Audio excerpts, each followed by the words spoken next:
ያዕቆብ መልእክት ቢያንስ ስሙ በአማርኛ እንደዚያ ነው። ግሪኩን ብትመለከቱ ስሙ ኢያኮቦስ ነው።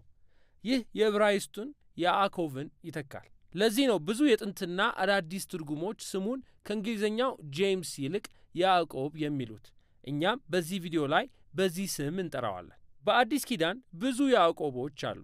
ከእነዚህ ሁለቱ ከኢየሱስ 12 ደቀ መዛሙርት መካከል ናቸው። ግን ይህ ደብዳቤ የተጻፈው በግማሽ በኩል የኢየሱስ ወንድም በሆነው ያዕቆብ ነው። የዚህን ያዕቆብ ታሪክ የምናውቀው ከሐዋርያት ሥራ መጽሐፍና ከጳውሎስ ደብዳቤዎች ነው። ጴጥሮስ አዳዲስ ቤተ ክርስቲያኖችን ለመመስረት ኢየሩሳሌምን ለቆ ከሄደ በኋላ የኢየሱስ ወንድም የነበረው ያዕቆብ በኢየሩሳሌም ያለችው እናት ቤተ ክርስቲያን መሪ ሆነ። በአብዛኛው መሲሐዊ ማለትም ክርስቲያን በሆኑ አይሁዶች የተሞላች ቤተ ክርስቲያን ናት። ይህ የመጀመሪያው የክርስቲያን ማኅበረሰብ ነበር። ያዕቆብ መሪ በነበረበት 20 ዓመታት ከባድ ጊዜ አሳልፈዋል። በአካባቢው ታላቅ ድህነት ያስነሳ ረሃብ ነበር። እናም ደግሞ እነዚህ መሲሐዊ አይሁዶች ኢየሩሳሌም በነበሩ አይሁድ መሪዎች እጅ ስደት ደርሶባቸው ነበር። በዚህ ሁሉ ግን ያዕቆብ የኢየሩሳሌም ቤተ ክርስቲያን አምድ በመባል ይታወቃል። በአሰቃቂ ሁኔታ እስከተገደለበት ጊዜ ድረስ በጥበብና በድፍረት የመራ የሰላም ሰው በመባልም ይታወቃል። በዚህ መጽሐፍ የያዕቆብ ጥበብና ያስተምራቸው የነበሩ ትምህርቶች አጠር ባለ ኃይለኛ ጽሑፍ ውስጥ ተጠቃልለው እናገኛቸዋለን። መጽሐፉ እንደ ደብዳቤ ይጀምራል።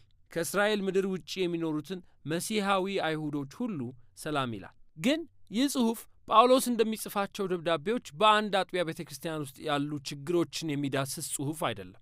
ይልቁንም ለየትኛውም ጊዜና ለሁሉም የኢየሱስ ተከታዮች የሚጠቅመውን የያዕቆብን ጥበብ የሚያጠቃልል መጽሐፍ ነው። የያዕቆብም ግብ አዲስ ስነ መለኮታዊ መረጃን ለማስተላለፍ አይደለም። ይልቁንም ወደ ጉዳያችሁ ጠልቆ በመግባት እንዴት እየኖራችሁ እንደሆነ ሊሞግታችሁ ይፈልጋል። የያዕቆብ መልእክት የሁለት ምንጮች ተጽዕኖ በደንብ ይታይበታል። የመጀመሪያውና ያዕቆብ ደጋግሞ የሚያነሳው ኢየሱስ ስለ እግዚአብሔር መንግሥት ያስተማረው ትምህርት በተለይም የተራራው ስብከት ነው። ሁለተኛው ዋና ተጽዕኖ የጥበብ ጽሑፍ የሆነው መጽሐፈ ምሳሌ ነው። በተለይም ደግሞ ከምሳሌ ምዕራፍ 1 እስከ 9 ያሉት ግጥሞች ናቸው። ያዕቆብ ከኢየሱስ ጋር አብሮ አድጓል። መጽሐፈ ምሳሌንም እያነበበ ነው ያደገው። ስለዚህ አሁን የራሱም ትምህርት ከኢየሱስ ትምህርትና ከመጽሐፈ ምሳሌ ጋር ይመስላል።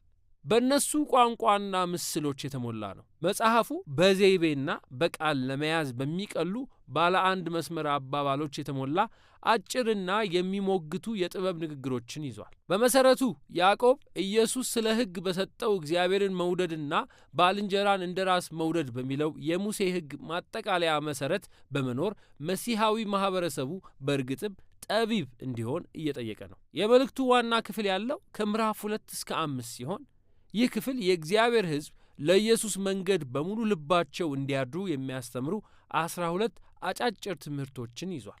እነዚህ ሁሉ በአንድነት ተከታታይ በሆነ መልኩ አንድ ዋና ሐሳብ አያዳብሩም። እያንዳንዱ ትምህርት ብቻውን የሚቆም ሲሆን የሚጠናቀቀውም በቀላሉ በሚያዝ አንድ መስመር ነው። ነገር ግን እነዚህ ሁሉ ትምህርቶች በሚደጋገሙ ቁልፍ ቃላትና ጭብጦች ይያያዛሉ።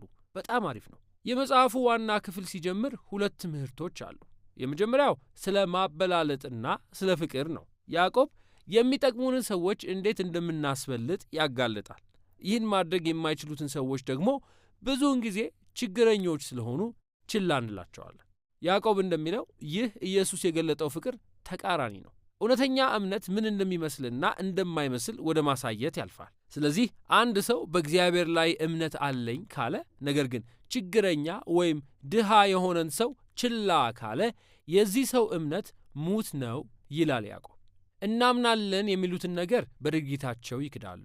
የእውነተኛ እምነት ውጤት ሁልጊዜም የኢየሱስን ትምህርት መታዘዝ ነው። በመጽሐፍ ውስጥ በተለያዩ 3 ስፍራዎች ኢየሱስ ከአንደበታችን ስለሚወጡ ቃላት ያስተማረውን ትምህርት ያዕቆብ የሚያዳብርበት ክፍሎችን እናገኛለን። በዚሁ አንደበታችን ሰዎችን እናሰቃያለን፣ ከዚያም ሄደን እግዚአብሔርን እናመሰግናለን። ፈጽሞ የተበላሸ አካሄድ ነው። ደግሞም ሰዎች ላይ እንፈርድና ከበስተጀርባቸው ስለ እነሱ መጥፎ ነገር እንናገራለን። ለጥቅማችን ስንልም እውነትን እናጣምማለን። ስለ ሰዎች የምንናገረው ነገር ልባችንና ዋና እሴቶቻችን ምን እንደሚመስሉ ያመለክታል። ቃሎቻችን ስለ ባህሪያችን ትክክለኛውን እውነታ ያሳያሉ። ልክ ኢየሱስ እንዳስተማረው የእግዚአብሔር መንግሥት ማኅበረሰብ በሀብትና በማኅበራዊ ደረጃ የተፈጠሩ ክፍፍሎች የሚፈራርሱበት ስፍራ እንደሆነ ያዕቆብ ያምናል። በመጀመሪያ ሀብት ዘላለማዊ ነው ብለው በሚተማመኑ ሰዎች መካከል ስለሚፈጥረው ትምክህት ያስጠነቅቃል። ሀብታችሁ አንድ ቀን ልክ እንደናንተ ይበሰብሳል ይላል። ከዚህ በተቃራኒ የእግዚአብሔር ሕዝብ በትዕግሥትና የኢየሱስ ምጽአት ሁሉን ነገር እንደሚያስተካክል ተስፋ በማድረግ መኖር እንዳለባቸው ይናገራል። ይህ ደግሞ በእምነት የተሞላን የጸሎት ሕይወት በእኛ ውስጥ ሊያነሳሳ ይገባል። ይህ የመጽሐፉ ክፍል እንዲሁም እነዚህ ሁሉ ትምህርቶች በጣም ኃይለኛ ናቸው። እናም ባለን ጊዜ በዚህ ቪዲዮ ልናየው ከምንችለው በላይ ብዙ ሐሳቦችን ይዟል። ግን በቁም ነገር ሁሉንም ቀስ ብላችሁ አንብቡ። አሁን ከእነዚህ 12 በጥበብ የተሞሉ ትምህርቶች ፊት የመግቢያው ምዕራፍ ተቀምጧል። ጥበበኛ ትምህርቶችና ባለ አንድ መስመር አባባሎች የያዘ ፍሰት ያለው ክፍል ነው። እናም የአጠቃላዩን መጽሐፍ ዋና ሐሳብ ለማጠቃለል የታሰበ ነው። ይህ ምዕራፍ ከምዕራፍ 2 እስከ 5 የምታገኟቸውን ቁልፍ ቃላትና ጭብጦች ያስተዋውቃችኋል። ያዕቆብ በግል ተሞክሮ የሚያውቀውን ነገር በመናገር ይጀምራል። ሕይወት ከባድ ነው። ይህን ደብዳቤ ከጻፈ ብዙም ሳይቆይ በሰማዕትነት ሞቷል። ነገር ግን የሕይወት ፈተናዎችና ችግሮች ጽናትን የሚፈጥሩና ባሕሪያችንን የሚቀርጹ በረከት የማይመስሉ በረከቶች እንደሆኑ ያምናል። በመከራ ስናልፍ እግዚአብሔር በውስጣችን ድንቅ ሥራ ይሠራና ፍጹምና ሙሉ እንድንሆን ይረዳናል። ይህ ፍጹም የሚለው ቃል ለያዕቆብ በጣም አስፈላጊ ቃል ነው። በጽሑፉ ውስጥ 7 ጊዜ ይደጋግመዋል። በመጽሐፍ ቅዱስ ዕብራይስጥኛና በግሪክ ይህ ቃል ምሉዕነትን ያመለክታል። ድርጊቶቻችሁ ሁልጊዜ ከኢየሱስ ከተቀበላችሁት እሴቶችና እምነቶች ጋር የሚጣጣም የሆነበት ፍጹም የተቀናጀ ሕይወት መኖር ማለት ነው። ያዕቆብ አብዛኛዎቻችን የምንኖረው በባሕሪያችን ከብዙ መለዋወጦች ጋር እንደተከፋፈለ ሰው እንደሆነ ያውቃል። ልናምን ከምንፈልገው በላይ ብዙ እናመቻመቻለን። ይሁን እንጂ እግዚአብሔር የተከፋፈሉ ሰዎች የመመለስ ተልእኮ ላይ ነው። ሙሉ ሊያደርጋቸው ይፈልጋል። የሚጀምረውም በጥበብ ነው። ይህም ችግሮቼን በአዲስ እይታ ማየት ማለት ነው። እግዚአብሔር የእሱን ባሕሪ ሳይጠራጠሩ በእምነት ለጠየቁት ሁሉ የዚህን አይነት ጥበብ ይሰጣል። በእግዚአብሔር ፊት ያለንን ትሑትና ደካማ ቦታ ስንገነዘብ ከጭንቀት ወይም ከመታመን መካከል አንዱን ለመምረጥ እንገድዳለን እና እውነተኛ ጥበብ ማለት ምንም አይነት ሁኔታ ውስጥ በሆነም እግዚአብሔር መልካም እንደሆነ ለማመን መምረጥ ማለት ነው። ስለዚህ በሕይወታችሁ ወደ አስቸጋሪ ጊዜያት የሚወስዳችሁ ድህነት ከሆነ ያዕቆብ የሚለው በእግዚአብሔር ብቻ እንድትታመኑ የሚያስገድዳችሁ ስጦታ አድርጋችሁ ተመልከቱት ነው። በዚያ ላይ ሀብት ጠፊ ነው። የበጋ ፀሐይ ሲመታቸው እንደሚጠፉ አበቦች ሁሉም ያልፋል። እናም በአስቸጋሪ ጊዜ ስናልፍ እግዚአብሔርን መክሰስ የለብንም። ይልቁንስ ኢየሱስ ስለ እግዚአብሔር ባሕሪ ያስተማረውን ሁኔታዎቻችሁ እንዲያስተምሯችሁ ፍቀዱ። አብ ለጋስ እንደሆነ በሕመማችን እንደማይተውንና ታማኝ እንደሆነ ያስተምሯችሁ። ልክ ኢየሱስ እንዳደረገው በአብ ላይ ሙሉ በሙሉ በመታመን መከራቸውን መቋቋም የሚችሉ አዲስ አይነት ሰዎች እንድንሆን በኢየሱስ በኩል ዳግም የወለደን ይህ አምላክ ነው።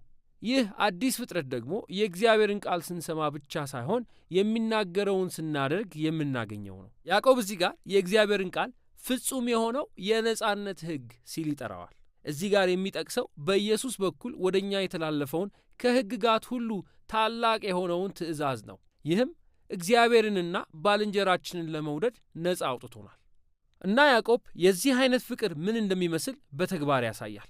የዚህ አይነት ፍቅር ሌሎችን ደግነትና ፍቅር በተሞላ መልኩ ማናገር ማለት ነው።